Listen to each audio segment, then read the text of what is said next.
अस्सलाम वालेकुम everyone, my name is Eshal Saqib and I am a clinical nutritionist and dietitian. आजकल एक बहुत ज़्यादा ट्रेंडिंग डाइट है कीटो डाइट। बहुत ज़्यादा लोग इसको फॉलो भी कर रहे हैं और इससे वेट भी रिड्यूस होता है।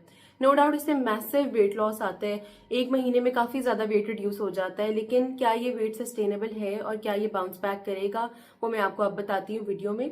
तो फर्स्ट थिंग, क्या ये वेट लॉस सस्टेनेबल है? तो ये बिल्कुल भी सस्टेनेबल नहीं है। आप इसे लॉन्गर रन में नहीं कर सकते, क्योंकि अच्छा, पहले अंडरस्टैंड करना होता है कि कीटो डाइट है क्या। बहुत सारे लोग अभी वीडियो देख रहे होंगे जिन्हें ये नहीं पता होगा कीटो डाइट होती क्या है, और बहुत सारे लोग कर भी रहे होंगे तो उनको एक क्लियर पिक्चर हो जाएगी। सो बेसिकली कीटो डाइट आपको रिस्ट्रिक्ट कर देती है कार्बोहाइड्रेट से, यानी कि आपने रोटी चावल या कोई भी ब्रेड वगैरह नहीं खानी, बिस्किट्स वगैरह नहीं खानी, आपको रिस्ट्रिक्ट कर देते हैं कार्बोहाइड्रेट से। उसके अलावा आपको रिकमेंड किया जाता है कीटो डाइट में कि आपने ज्यादा प्रोटीन लेनी, यानी कि ज्यादा चिकन, मीट, बीफ, उसके अलावा जो है फिश, ये चीजों का कंटेंट खाना है। सब्जियां भी कुछ हद तक रिस्ट्रिक्ट हो जाती हैं।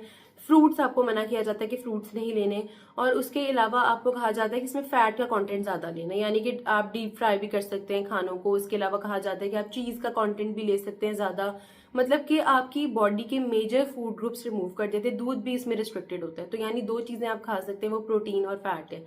इससे वेट रिड्यूस होता है। अच्छा, ये कीटो डाइट के बारे में एक हिस्ट्री है, वो बहुत सारे लोगों को नहीं पता होगा कि एक जो है एपिलिप्सी, जिसे मिर्गी के दौरे कहते हैं, उसके ट्रीटमेंट में डिफरेंट ट्रायल्स हुए तो देखा गया कि कीटो डाइट उसके लिए बेटर थी उन पेशेंट्स के लिए जिनको एपिलिप्सी के यानी मिर्गी के दौरे पड़ रहे थे। तो उनके लिए ये डाइट इन्वेंट हुई थी। ये हम जैसे लोगों के लिए इन्वेंट नहीं हुई थी। लेकिन जिस तरह हर चीज का, जिस तरह कोई प्रोडक्ट आप इंडस्ट्री में बनाते हैं, एक बाय प्रोडक्ट होता है। जिस तरह सोप बनाए तो ग्लिसरीन होती है, इसी तरह ही एक एडिशनल बेनिफिट कह लें, उस वक्त उन्हें ये लगा कि एपिलेप्सी की डाइट के साथ वेट बड़ा रिड्यूस हो रहा था, यानी कि high protein high fat diet लेने से आपका वेट रिडक्शन हो रहा था। तो अब लोगों ने इस इन्फॉर्मेशन को यूज करके अपनी लाइफ में इंप्लीमेंट करना शुरू कर दिया है और कीटो डाइट करनी स्टार्ट कर दी है। वेराज ये बहुत रॉन्ग अप्रोच है। इसके बहुत ज्यादा साइड इफेक्ट्स हो सकते हैं। उनके डिफरेंट डिफरेंट साइड इफेक्ट्स हैं। एक तो लॉन्गर रन में जो साइड इफेक्ट्स हो जाते हैं, पहले मैं आपको वो बता देती हूँ। उसमें ये कि आपको जो है कॉन्स्टिपेशन हो सकती है अगर आप बहुत ज्यादा कीटो डाइट करते हैं। सिर्फ प्रोटीन ही ले रहे हैं, यानी कि फाइबर नहीं है आपकी डाइट में। सिर्फ आप चिकन खा रहे हैं, मटन खा रहे हैं, बीफ खा रहे हैं, फिश खा रहे हैं, इसमें फाइबर का कंटेंट तो है ही नहीं, वो प्रोटीन है।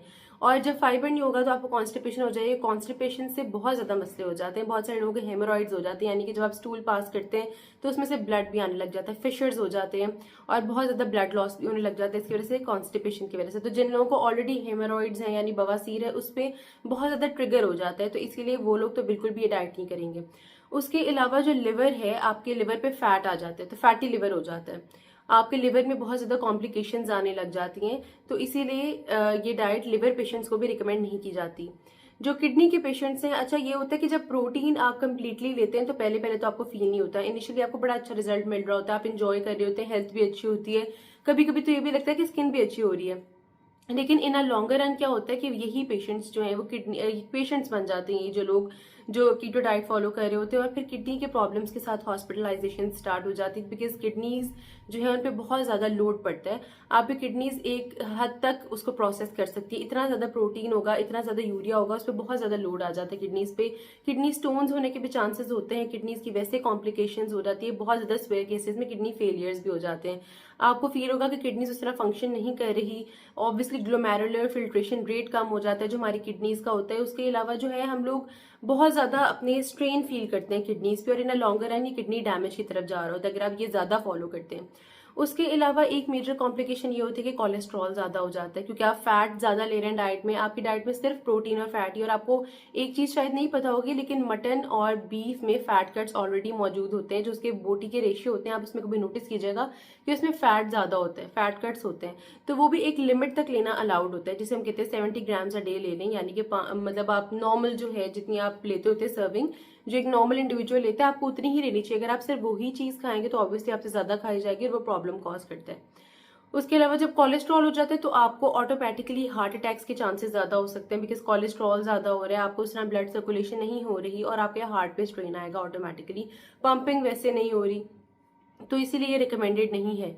ये तो लॉन्गर रन में साइड इफेक्ट्स हो गए। और उसके अलावा ये कि आपकी बॉडी वैसे ही बड़ी वीकनेस फील करती है, आप नॉर्मल एक्टिविटीज नहीं कैरी फॉरवर्ड कर सकते। हमारी बॉडी को जरूरत है कार्बोहाइड्रेट्स की। कार्बोहाइड्रेट्स हमारे एनिमी नहीं है, बल्कि हमारा मेजर सोर्स ऑफ एनर्जी है। हमें सबसे ज्यादा एनर्जी वो देगा। हमें सबसे कम क्वांटिटी में अपनी बॉडी के लिए फैट लेना चाहिए, लेकिन हम कीटो डाइट में सबसे ज्यादा वही लेते हैं। उसके अलावा जो इन अ शॉर्ट टर्म कॉम्प्लिकेशंस जो आपको फौरन से देखने को मिलेंगी कीटो डाइट करते हुए, आपको एक फिटीक फील होगी, आपको डिजीनेस होगी, यानी कि आपको चक्कर आते रहेंगे, आपको नोजिया होगा, वॉमिट्स भी आ सकती हैं आपको। उसके अलावा आपको फील होगा लैक ऑफ फोकस, आप किसी काम पे फोकस नहीं कर पाएंगे, आप अपने पढ़ रहे हैं तो पढ़ नहीं पाएंगे, जॉब करते तो जॉब नहीं कर पाएंगे, वैसे ही फोकस कम हो जाता है। उसके अलावा जो है आपको इरिटेबल रहेंगे, गुस्सा आएगा, चिड़चिड़े होंगे, क्योंकि कार्बोहाइड्रेट्स बेसिकली हमारा सेरोटोनिन सिक्रीट करते हैं। जो रोटी चावल जो होते हैं वो बेसिकली हमारा हैप्पी हार्मोन सिक्रीट करते हैं, तो अगर वही नहीं हम लेंगे, ऑब्वियसली हम क्विट कर देंगे बिल्कुल, तो हमें गुस्सा आएगा, चिड़चिड़े रहेंगे। और इसकी वजह से क्या होता है, बहुत सारे लोग तो ये डाइट कर ही नहीं पाते, क्योंकि ऑब्वियसली वो इतना चिड़चिड़ा फील करते हैं और इतनी भूख और इतनी शुगर क्रेविंग्स होती हैं कि वो फिर फौरन से बहुत ज्यादा बड़े मील्स को ऑप्ट करते हैं और फिर ज्यादा खाया जाता है।